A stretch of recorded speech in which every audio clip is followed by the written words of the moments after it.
These are Whispers from the Dale. No, my name is not Dale. Dale simply means valley, my friend. Hello, everyone.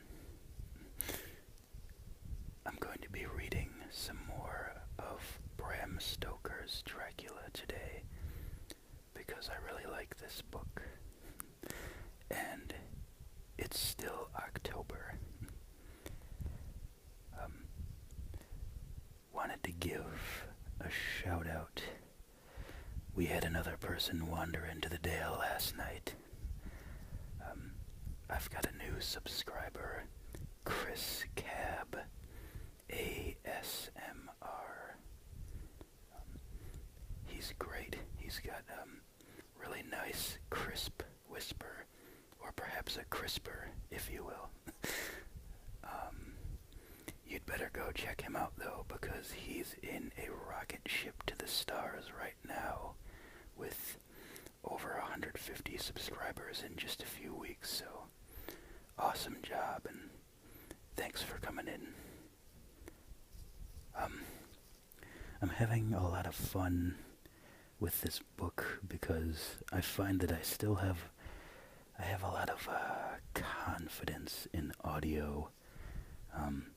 I still need to work up the courage to appear in front of the camera sometimes, but I feel like as long as it's audio only, I'm confident, and there will be more of the other sort soon. As you know, still doing some shopping this weekend, hopefully, for nice camera and all that jazz.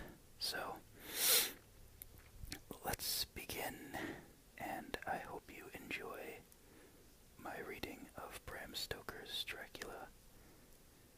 As I said last time, I'm not going to be reading the whole thing or anything like that.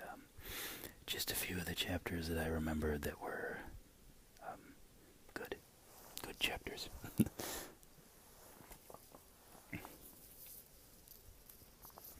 Chapter 3, Jonathan Harker's Journal, continued. Let me take a sip of coffee.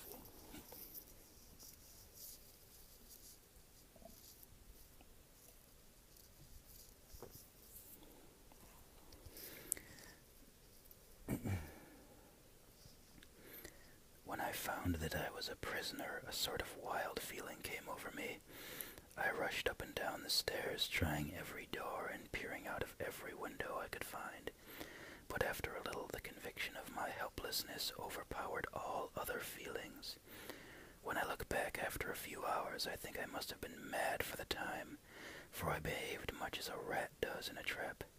When, however, the conviction had come to me that I was helpless, I sat down quietly as I've ever done anything in my life, and began to think over what was best to be done. I am thinking still, and as yet have come to no definite conclusion. Of one thing only am I certain, that it is no use making my ideas known to the Count. He knows well that I am imprisoned, and he has done it himself, and has doubtless his own motives for it. He would only deceive me if I trusted him fully with the facts. So far as I can see, my only plan will be to keep my knowledge and my fears to myself, and my eyes open.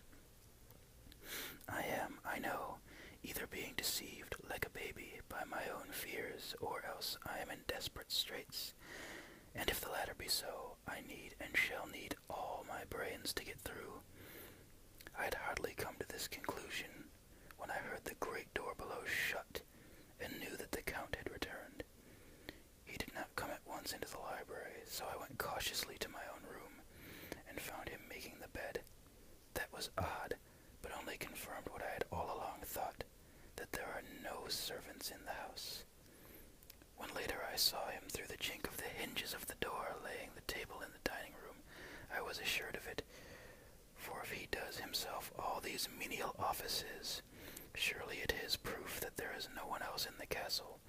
It must have been the Count himself who was the driver of the coach that brought me here.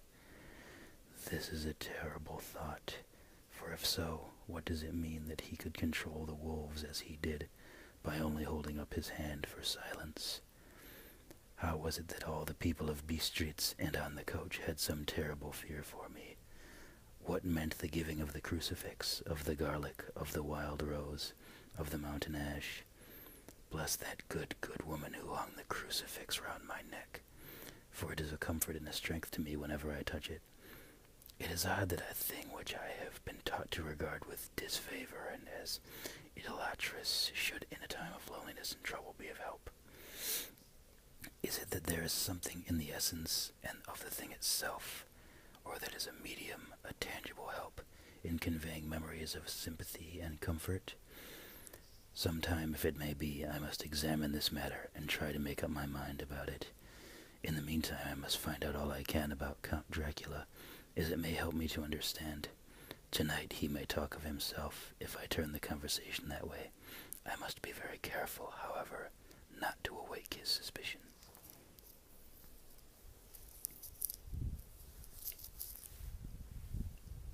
Midnight. I have had a long talk with the Count. I asked him a few questions on Transylvania history, and he warmed up to the subject wonderfully. In his speaking of things and people, and especially of battles, he spoke as if he had been present at them all. This he afterwards explained by saying that to a boyar, the pride of his house and name in his own pride, that their glory is his glory, that their fate is his fate. Whenever he spoke of his house, he always said we, and spoke almost in the plural, like a king speaking. I wish I could put down all he said exactly as he said it, for to me it was most fascinating. He seemed to have in it a whole history of the country. He grew excited as he spoke, and walked about the room pulling his great white mustache, and grasping anything on which he laid his hands as though he would crush it by main strength. One thing he said, which I shall put down as nearly as I can, for it tells in its way the story of his race. We Seikes have a right to be proud, for in our veins flows the blood of many brave races who fought as the lion fights for lordship. Fun fact: if you're familiar with the American comedian Louis C.K., I believe he is actually of some Hungarian heritage himself, because Seike is his real last name, spelled S-C-E-K-E-L-Y-S. I believe the story goes that he got tired of telling people how to pronounce his name, and decided instead to just shorten it to the initials C.K. Anyway, back to the story. Here in the whirlpool of European races, the Ugric tribe bore down from Iceland the fighting spirit which Thor and Woden gave them, which their berserkers displayed to such fell intent on the seaboards of Europe, aye, and of Asia and Africa too, till the peoples thought that the werewolves themselves had come. Here too, when they came, they found the Huns, whose warlike fury had swept the page turn.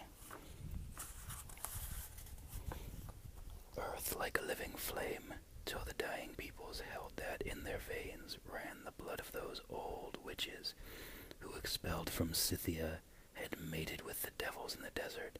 Fools, fools! What devil or what witch was ever so great as Attila, whose blood is in these veins? Okay, Jonathan. I'm glad that he's finally being appropriately freaked out by the Count. By the way, the upper fan is on this time around. Let me know if there's any kind of distracting or unpleasant noise, because I didn't have it on last time, and I find now that my hair is occasionally getting blown into the microphone and all that, so please let me know if I should strive to keep the fan off in the future. I'll continue now. He held up his arms.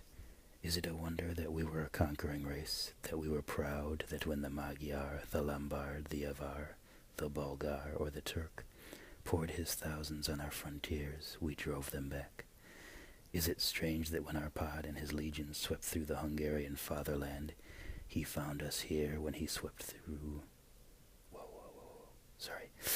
Found us here when he reached the frontier, that the Hung folk Lalas were completed there. When the Hungarian flood swept eastward, the Sakales, or Sakes, I'm still quite unsure how to pronounce that, were claimed as kindred by the victorious Magyars, and to us for centuries was trusted the guarding of the frontier of Turkeyland. Aye, and more than that, endless duty of the frontier guard, for as the Turks say, water sleeps and the enemy is sleepless. Who more gladly than we throughout the four nations received the bloody sword, or at its warlike call flocked, quicker to the standard of the king, when was redeemed that great shame of my nation, the shame of Kosovo, when the flags of the Wallach and the Magyar went down beneath the crescent. Who was it but one of my own race, who as voivode crossed the Danube and beat the Turk on his own ground? This was a Dracula indeed. Woe was it that his own unworthy brother, when he had fallen, sold his people to the Turk, and brought the shame of slavery on them.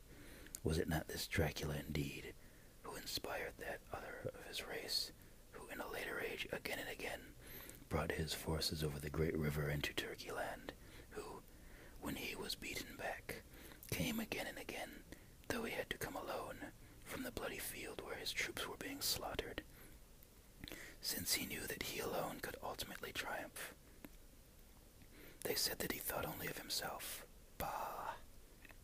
What good are peasants without a leader? There's more evidence of his distaste for peasants.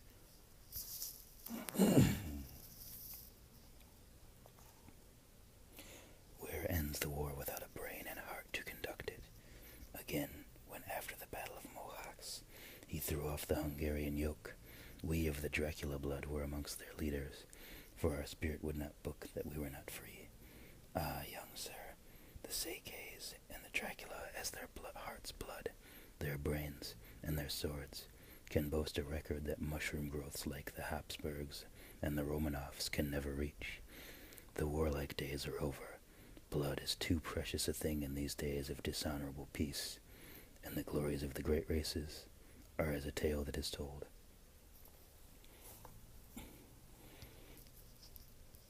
It was by this time close on morning, and we went to bed.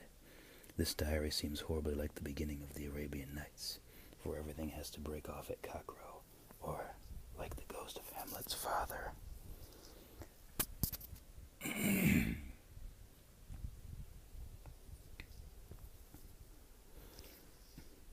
Let me begin with facts, bare, meager facts, verified by books and figures, and of which there can be no doubt.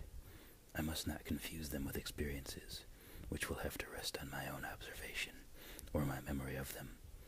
Last evening, when the Count came from his room, he began by asking me questions on legal matters, and on the doing of certain kinds of business.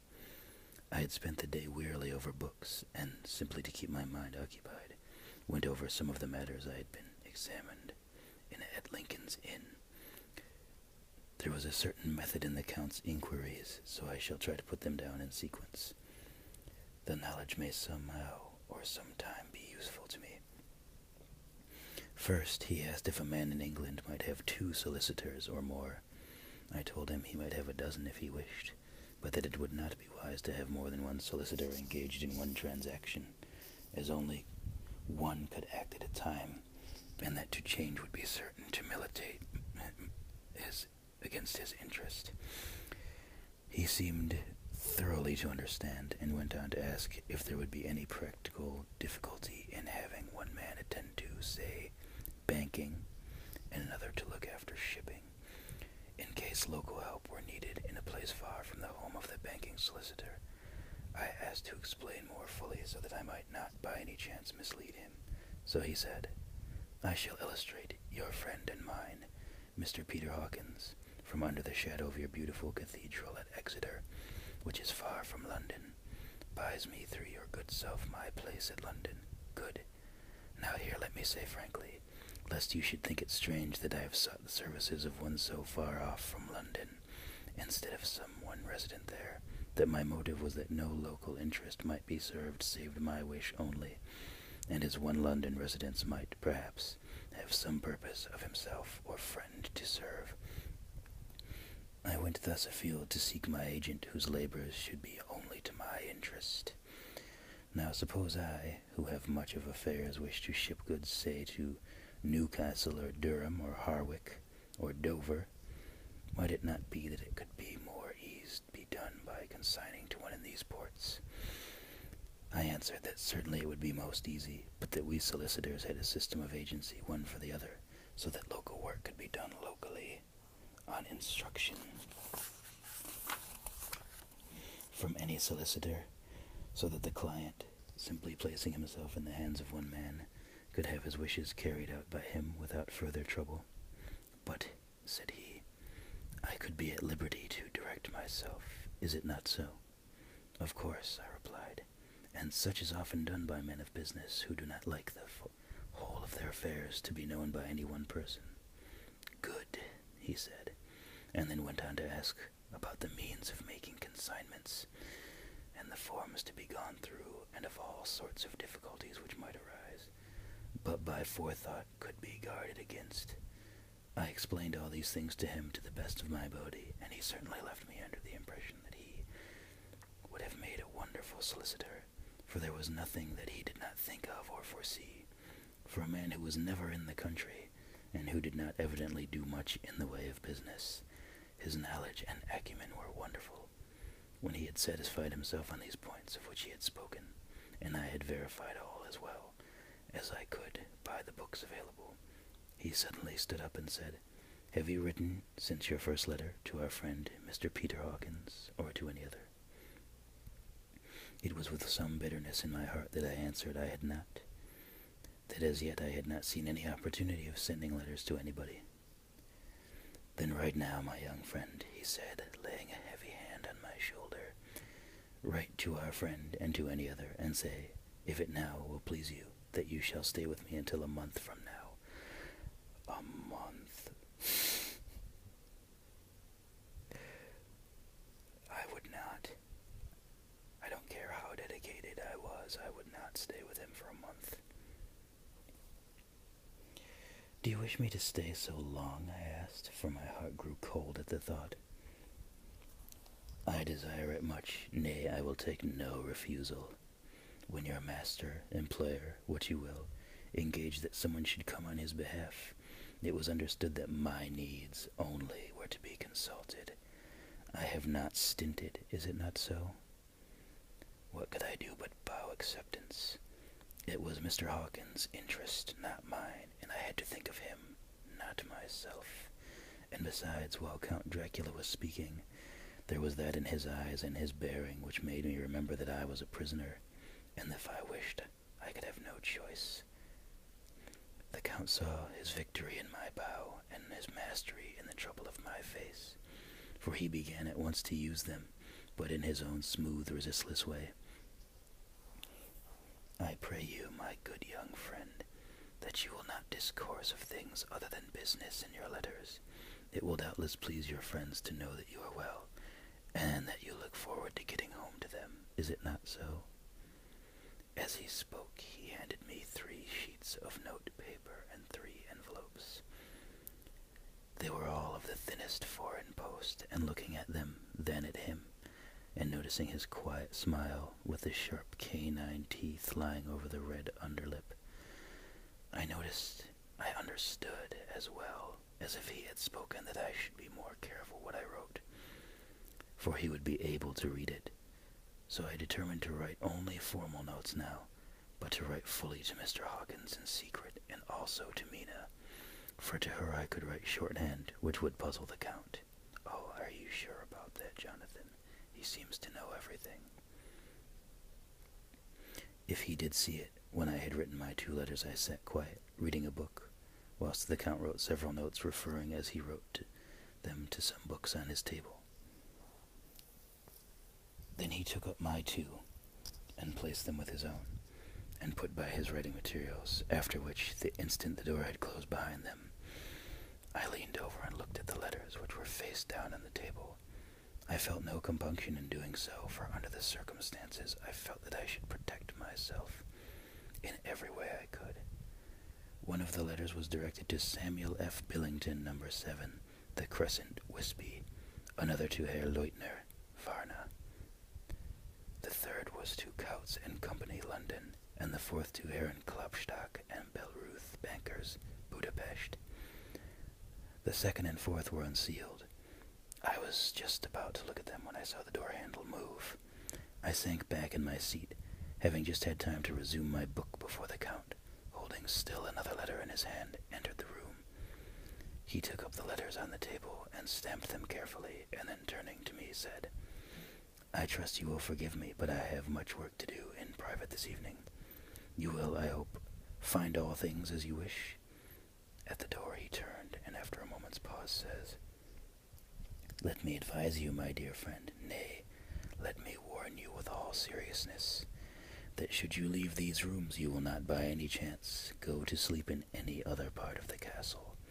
It is old and has many memories, and there are bad dreams for those who sleep unwisely. Be warned, should sleep now or ever overcome you, or be like to do, then haste to your own chamber, or to these rooms.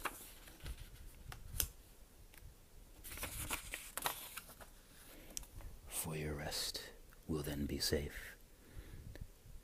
But if you be not careful in this respect, then—" He finished his speech in a gruesome way, for he motioned with his hands as if he were washing them. I quite understood. My only doubt was as to whether any dream could be more terrible than the unnatural, horrible net of gloom and mystery which seemed closing around me.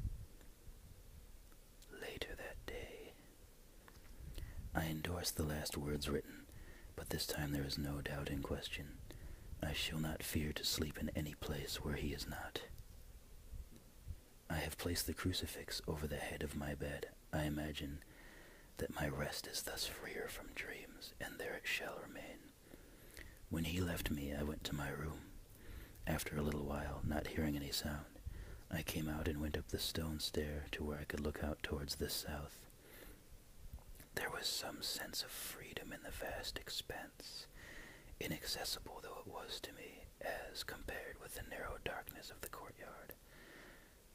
Looking out on this, I felt that I was indeed in prison, and I seemed to want a breath of fresh air, though it were of the night. I am beginning to feel this nocturnal existence tell on me. It is destroying my nerve. I started my own shadow, and am full of all sorts of horrible imaginings. God knows that there is ground for my terrible fear in this accursed place. Well, yeah, I mean, the Count just warned you that you can only sleep in certain rooms or horrible things will come to get you, but, yeah, I would say that your fear is justified. I looked out over the beautiful expanse, bathed in soft yellow moonlight, till it was almost as light as day. In the soft light, the distant hills became melted, and the shadows in the valleys in gorges of velvety blackness. The mere beauty seemed to cheer me. There was peace and comfort in every breath I drew. As I leaned from the window, my eye was caught by something moving a story below me, and somewhat to my left, where I imagined, from the order of the rooms, that the window of the Count's room would look out. The window at which I stood was tall and deep, stone-mullioned, and though weather-worn, was still complete. But it was evidently many a day since the case had been there. I drew back behind the stonework and looked carefully out. What I saw was the Count's head coming out from the window. I did not see his face, but I knew the man by the neck and the movement of his back and arms. In any case, I could not mistake the hands, which I had so many opportunities of studying. I was at first interested and somewhat amused, for it is wonderful how small a matter will interest and amuse a man when he is a prisoner. But my very feelings changed to repulsion and terror when I saw the whole man slowly emerge from the window and begin to crawl down the castle wall over the dreadful abyss, face down, with his cloak spreading out around him like great wings. At first I could not believe my eyes. I thought it was some sort of trick of the moonlight, some weird effect of shadow, but I kept looking, and it could be no delusion. I saw the fingers and toes grasp the corners of the stones, worn clear of the mortar by the stress of years, and by thus using every projection and inequality moved downwards with considerable speed, just as a lizard moves along a wall. What manner of man is this, or what manner of creature is it in the semblance of a man? Okay, quick question for everyone. You look out the window and you see a man crawling down the wall. Do you calmly open your journal and begin to write about it? Man, people were different in the 1800s. I feel the dread of this horrible place overpowering me. I am in fear, in awful fear, and there is no escape for me. I am encompassed about with terrors that I dare not think of. May 15th. Once more I have seen the Count go out in his lizard fashion. He moved downwards in a sidelong way, some 100 feet down and a good deal to the left. He vanished into some hole or window. When his head had disappeared, I leaned out to try and see more, but without avail. The distance was too great to allow a proper angle of sight. I knew he had left the castle now, and thought to use the opportunity to explore more than I had dared to do as yet. I went back to my room and, taking a lamp, tried all the doors. They were all locked, as I had expected, and the locks were comparatively new. But I went down the stone stairs to the hall where I had entered originally. I found I could pull back the bolts easily enough and unhook the great chains, but the door was locked and the key was gone. The key must be in the Count's room. I must watch, should his door be unlocked, so that I might get it and escape. I went down to make a thorough examination of the various stairs and passages, and to try the doors that opened from them. 1 or 2 small rooms near the hall were open, but there was nothing new to see in them except old furniture, dusty with age and moth-eaten. At last, however, I found one door at the top of the stairway, which, though it seemed locked, gave under a little pressure. I tried it harder and found that it was not really locked, but that the resistance came from the fact that the hinges had fallen somewhat, and the heavy door rested on the floor. Here was an opportunity which I might not have again, so I exerted myself and with many efforts forced it back so that I could enter. I was now in a wing of the castle further to the right than the rooms I knew had a story lower down. From the windows I could see that the suite of rooms lay along to the south of the castle.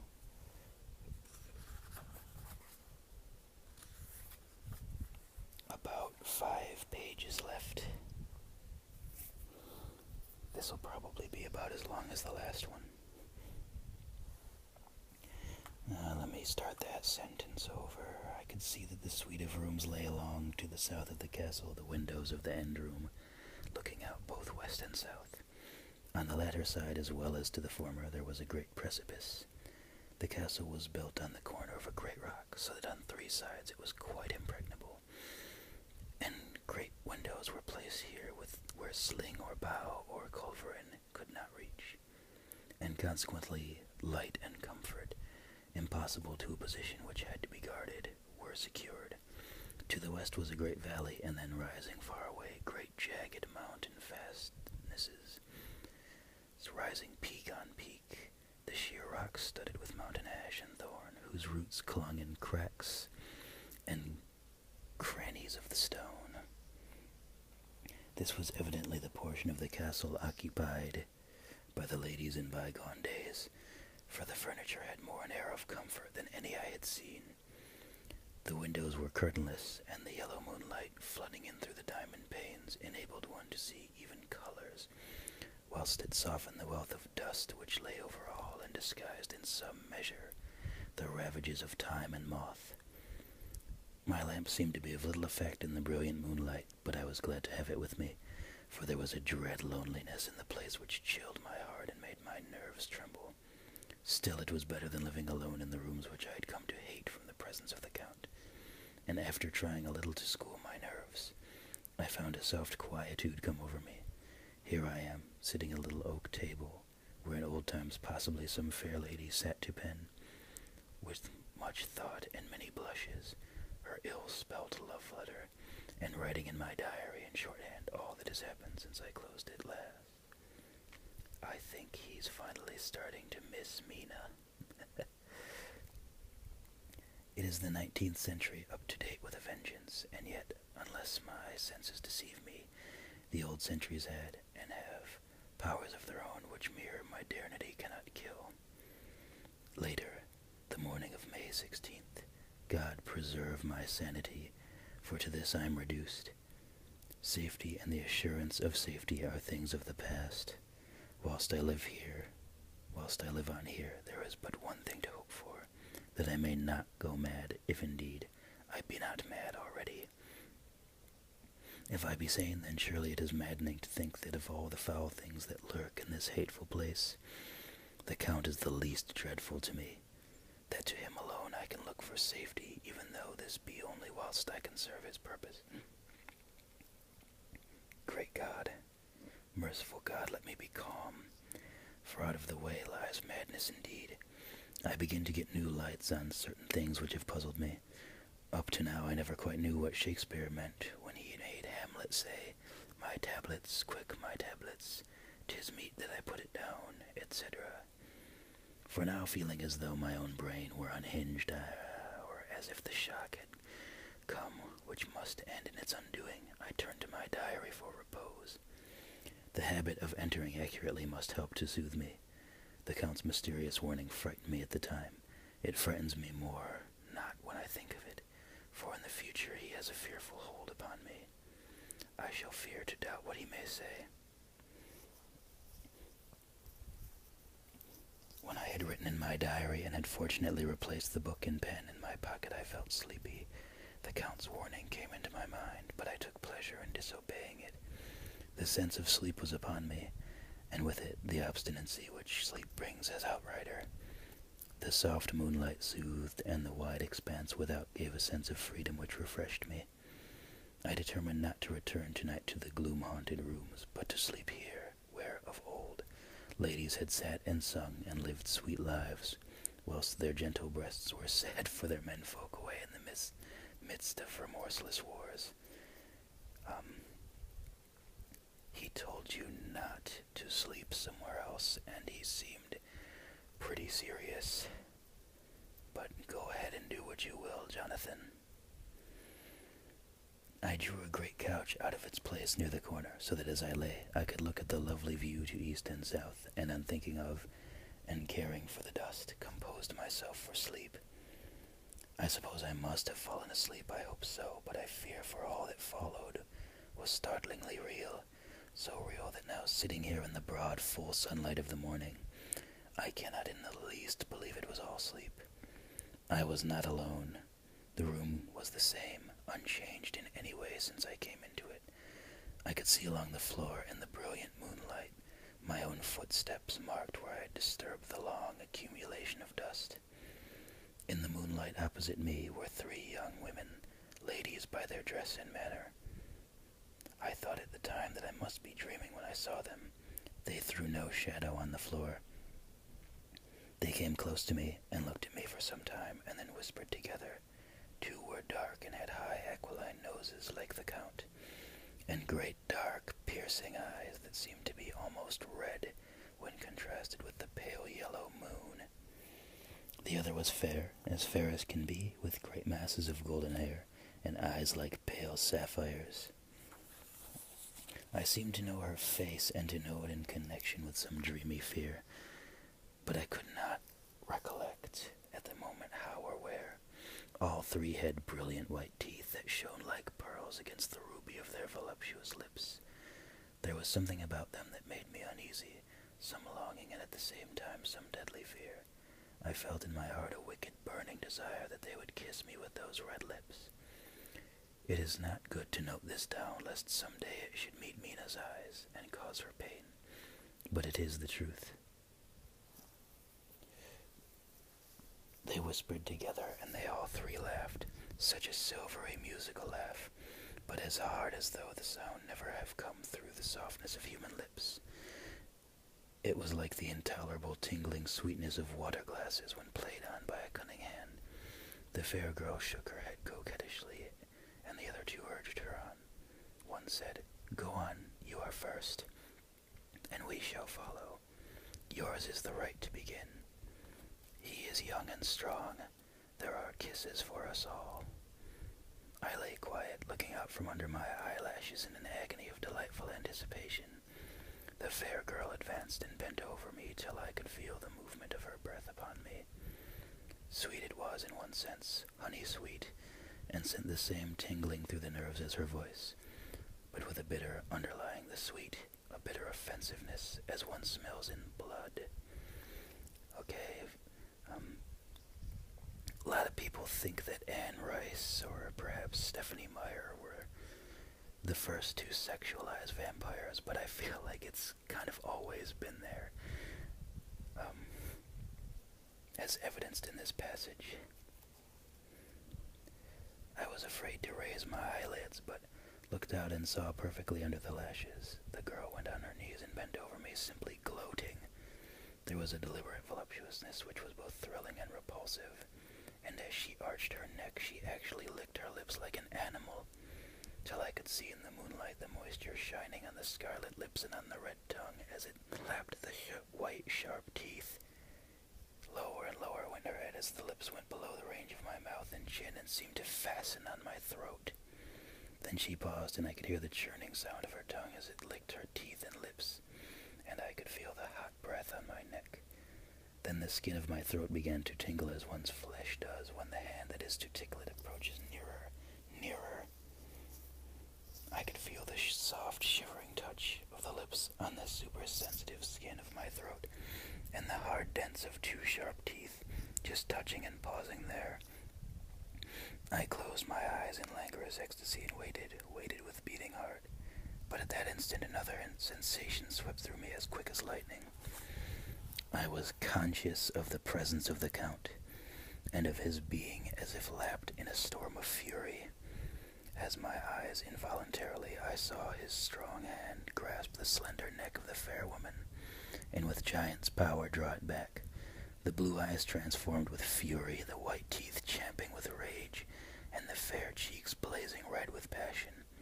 But the Count! Never did I imagine such wrath and fury, even to the demons of the pit.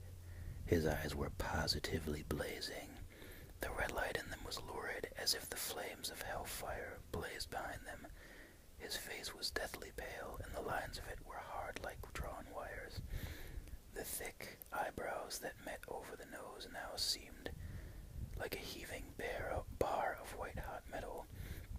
With a fierce sweep of his arm, he hurled the woman from him, and then motioned to the others as though he were beating them back. It was the same imperious gesture that I had seen used to the wolves.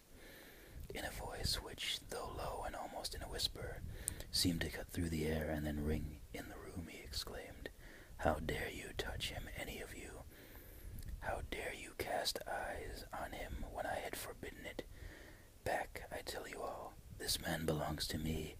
Beware how you meddle with him, or you'll have to deal with me." The fair girl, with a laugh of ribald coquetry, turned to answer him. "You yourself never loved. You never love." Unless other women joined, and such a mirthless, hard, soulless laughter rang through the room that it almost made me faint to hear. It seemed like the pleasure of fiends. Then the Count turned, after looking at my face attentively, and said in a soft whisper, "Yes, I too can love. You yourselves can tell it from the past. Is it not so? Well, now I promise you that when I am done with him, you shall kiss him at your will. Now go, go. I must awaken him, for there is work to be done. Has anyone seen the extended 1990s Bram Stoker's Dracula with Keanu Reeves? they took some of these parts way too far. There was a part with Lucy and some like giant furry ape creature thing. Oh my god, it was really, really uncomfortable to watch. I saw it for the first time last year. I might be remembering that wrong. I thought I remembered some giant, like, abominable snowman-looking thing. I don't know. "Are we to have nothing tonight?" said one of them with a low laugh, as she pointed to the bag which he had thrown upon the floor, and which moved as though there were some living thing within it. For answer he nodded his head. One of the women jumped forward and opened it. If my ears did not deceive me, there was a gasp and a low wail, as of a half-smothered child. The women closed round, whilst I was aghast with horror. "Yeah, you're not really liking this situation as much as you were, huh?" But as I looked, they disappeared, and with them the dreadful bag. There was no door near them, and they could not have passed me without my noticing. They simply seemed to fade into the rays of the moonlight and pass out through the window.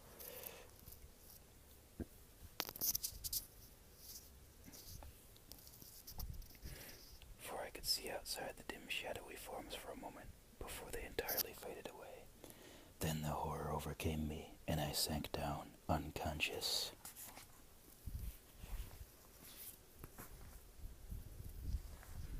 Thank you again so much for listening.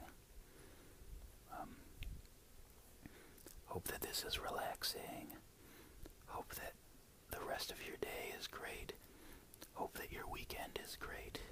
And I will see you next time. May